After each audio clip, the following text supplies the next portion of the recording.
What if history is wrong? What if one of the world's greatest civilizations didn't disappear because it failed, but because the ocean swallowed it whole? Right now, beneath the waves of the Arabian Sea, lies a mystery that challenges everything we think we know about ancient history. A city mentioned in sacred texts. A city said to be built by a god. A city that vanished without a trace. Its name is Dwarka. For centuries, Dwarka was dismissed as mythology, a poetic exaggeration, a symbolic story with no physical reality. But today, underwater ruins, ancient stone structures, and unexplained formations are forcing scientists, historians, and archaeologists to ask an uncomfortable question. Was Dwarka only a legend? Or was it a real city, lost to time, hidden beneath the sea? This is not just a story about the past. This is a story about how much of our history may still be missing. Dwarka first appears in one of the world's oldest and most complex epics, the Mahabharata. According to the text, Dwarka was no ordinary settlement. It was a vast, fortified city built on the western coast of India. The text describes a metropolis with wide streets laid out in perfect order, massive gates made of stone and metal, bustling harbors filled with ships, and palaces decorated with precious materials. Dwarka was said to be so advanced that it rivaled the greatest cities of the ancient world. And at its center lived Krishna, a king, strategist, philosopher, and divine figure. But the most intriguing part of the story isn't how Dwarka was built. It's how it ended. The Mahabharata describes that after Krishna's death, the sea began to reclaim the city, slowly, relentlessly, until Dwarka vanished beneath the waves. To ancient listeners, this sounded symbolic, a powerful metaphor for the end of an era. But to modern scientists, it sounds suspiciously geological. It sounds like a description of a real, cataclysmic event. For generations, historians believed Dwarka was purely mythological. And the reason was simple. There was no physical evidence. No ruins were ever found on land. No inscriptions. No standing monuments that could be tied to this legendary city. And history, as we define it, depends on physical proof. So Dwarka was categorized as a legend, placed alongside tales of flying chariots and divine weapons. It was a story, not a place. But mythology often preserves something deeper than fiction. It preserves memory. Across many ancient cultures, we see natural disasters remembered as stories. Catastrophic floods became legends of a great deluge. Devastating earthquakes became tales of divine punishment. And submerged coastal cities became myths of lost worlds. So the question remained, what if Dwarka wasn't invented, but remembered? What if the story wasn't a metaphor, but a memory of a real city consumed by the sea? This question hung in the air for centuries, until technology finally caught up with legend. In the late 20th century, Indian marine archaeologists began exploring the waters near the modern-day city of Dwarka on the coast of Gujarat. They weren't necessarily expecting to find a myth. They were drawn there by geological data that suggested something unusual was lying beneath the seabed. Using advanced sonar scans and underwater exploration equipment, researchers started noticing strange patterns on the ocean floor. Patterns that didn't look natural at all. They saw straight lines, rectangular formations, large stone blocks arranged in deliberate, organized ways. When divers finally descended into the depths to investigate, what they found was extraordinary. They discovered massive submerged structures stretching across several kilometers. They saw what appeared to be walls, foundations, and giant platforms. This was not a shipwreck. This was not random debris from a storm. This looked like the remains of a city. This looked like a place where people once lived. The discoveries made by archaeologists beneath the sea raised far more questions than they answered. They found stone blocks weighing several tons, far too heavy to have been moved by natural currents. These structures were aligned in distinct geometric patterns, suggesting careful urban planning. They unearthed anchors carved from stone, providing clear evidence of significant maritime activity. Some of the formations appeared to be part of ancient docks or ports, while others resembled massive defensive walls. But here's what's most unsettling of all. These structures were deeply submerged, far deeper than expected for any known historical periods. This could only mean one thing. They had to have been built at a time when global sea levels were much, much lower. A time long before our current historical models. When scientists attempted to date the site and the artifacts found there, the results were so shocking they became instantly controversial. Some samples of wood and other organic material recovered from the site were dated using carbon-14 methods. The results suggested an age of over 9,000 years. Let that sink in. That's thousands of years before the great Egyptian pyramids were built. Thousands of years before the rise of Mesopotamian cities like Ur and Babylon. And thousands of years before the well-known Indus Valley civilization. If these dates are even partially accurate, they completely shatter the established timeline of human civilization. Mainstream history tells us that complex, organized cities only began to emerge around 5,000 to 6,000 years ago, during the Bronze Age. The findings at Dwarka suggest that advanced urban centers may have existed much, much earlier, during what we commonly think of as the Stone Age. This idea created an intense controversy that rages to this day. Some scholars rejected the findings outright, arguing that the dating methods were flawed or that the structures were natural geological formations misinterpreted as man-made. Others called for more rigorous research and verification, acknowledging that something truly profound had been discovered but that more evidence was needed.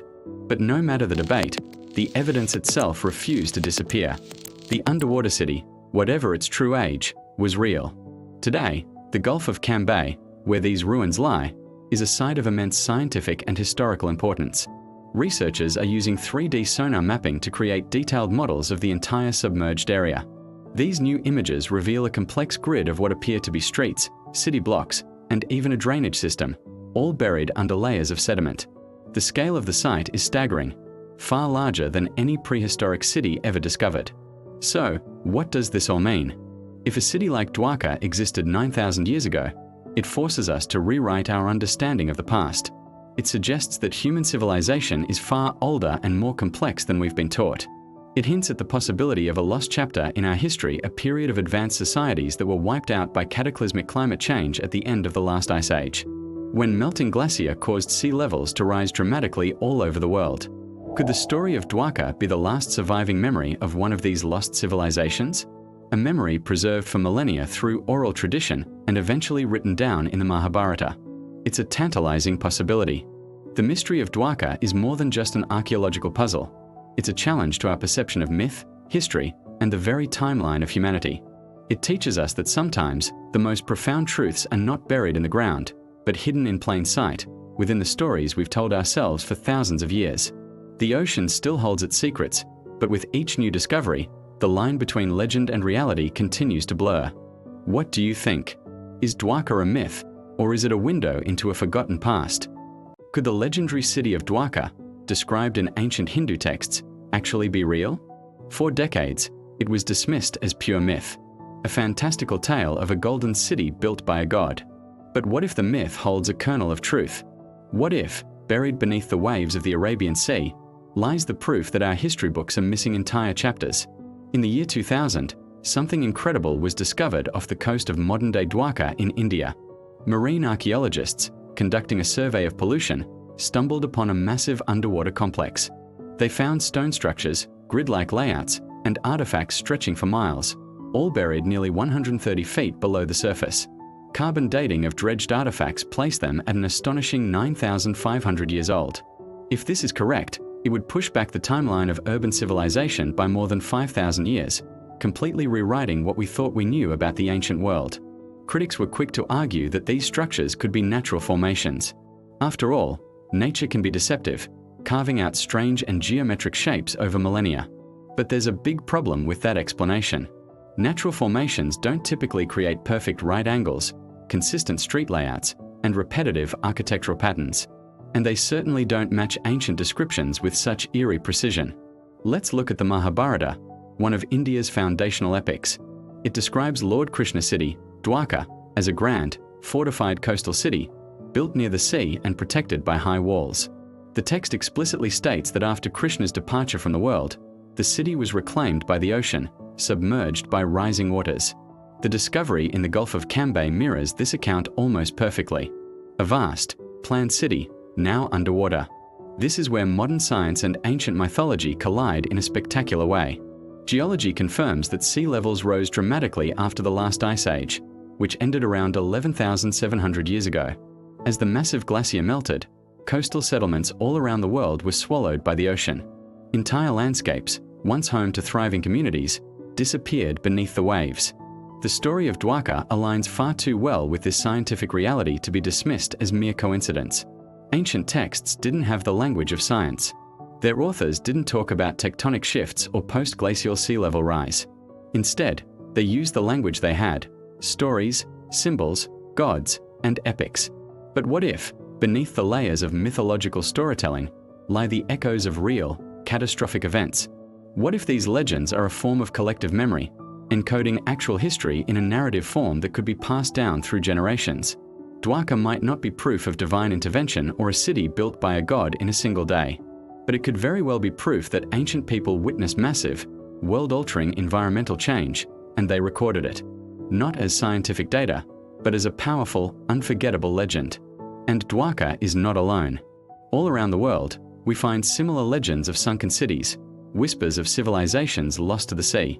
Think of the famous story of Atlantis, described by Plato, or the mysterious Yonaguni monument in Japan, a massive stone structure with staircase-like terraces submerged off the coast. Then there's the ancient city of Heraclion, which lay at the bottom of the Mediterranean near Egypt for over 1,000 years before its rediscovery. Submerged settlements have also been found off the coast of Indonesia. All these discoveries and stories point to the same, unsettling idea, that ancient civilizations once thrived along coastlines that are now deep underwater. It makes you wonder, maybe our history isn't just missing a few chapters. Maybe it's missing entire volumes. If the city found in the Gulf of Cambay is indeed the 9,500-year-old Dwarka, it changes everything we thought we knew. It means our understanding of ancient history is fundamentally incomplete. It suggests that early civilizations were far more advanced, far earlier, than mainstream academia has ever assumed. And it forces us to reconsider mythology not as fantasy, but as a potentially distorted record of real, historical events. This discovery also forces us to ask a very difficult and exciting question. How many other cities are still hidden beneath the world's oceans? How much of our shared human history has been erased, not by the slow passage of time, but by the relentless rise of the water? Think about it. During the Ice Age, when sea levels were much lower, the most fertile and desirable land for settlement would have been along the coasts. These are the very places that are now inaccessible to us, buried under hundreds of feet of water. The mystery of Dwarka remains unsolved. It's part history, part legend, and part an enormous, unanswered question mark hanging over our past. The site is incredibly difficult to excavate, challenged by strong currents and deep water, which has stalled further research. But one thing is absolutely certain: the ocean does not lie. Beneath its surface, it preserves the past with chilling efficiency, waiting for us to develop the technology and the will to rediscover it. So, was Dwarka a myth? Or was it a real city, forgotten by history but remembered through stories? Perhaps the truth, as it often does, lies somewhere in between.